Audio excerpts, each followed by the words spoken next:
This is an Ear Candy Audiobooks production of A Week in Paradise by Blair Erotica, performed by Audrey Lusk. Copyright 2014 by Blair Erotica. Performance copyright 2014 by Ear Candy Audiobooks. All rights reserved. Sherry didn't notice much about the bungalows as they arrived. She saw little of how carefully they were arranged near the beach, just above the high water mark. All she saw was that she had arrived in paradise. She and Greg finally were in the tropics and hungry for adventure and each other. The entire week before they left, he had been stuck at a remote work site. He had gotten back late Friday night, and they were on the early flight on Saturday morning. They both had to be back for work a week from Monday. When you figured 1 day for travel in each direction, that meant they only had 5 days to enjoy it. It was all they could squeeze out their work schedules and budget. The budget was the tough one for Sherry to deal with, and every time they encountered an extra expense, she cringed.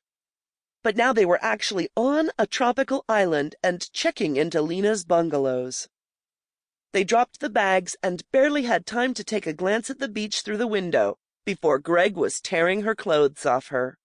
He was trying to lick her everywhere at once. She had never had a more enthusiastic lover, nor more insatiable. After they had sex, he got hard again faster than any man she had met, and he always made sure she was well satisfied too. Greg was adventurous. This trip had been his idea, one of his many sexual fantasies that he intended to fulfill. "I've never had a woman lying on a tropical beach with the water licking my toes while I fuck her," he said. Then he had laughed. "Of course, I've never been on a tropical beach in my life, so it isn't like I missed any opportunities. But I'd like a chance to see if the real thing lives up to the build-up my imagination has given it." He was excited enough that he agreed to pay for the plane fares if she could split the cost of the bungalow. To keep costs down, they were going in the off-season. The weather might not be perfect, but it would still be paradise.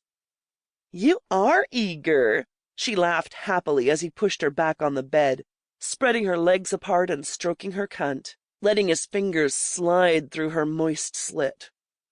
"And you aren't? You are pretty slippery wet where it counts." She laughed. "Weren't there any willing girls where you were working?" she asked as he lay beside her, running his fingers in and out of her pussy. "None that interested me," he said. "There were some brutes around and a few trolling for a husband who worked in the trades, but there was nothing desirable like you."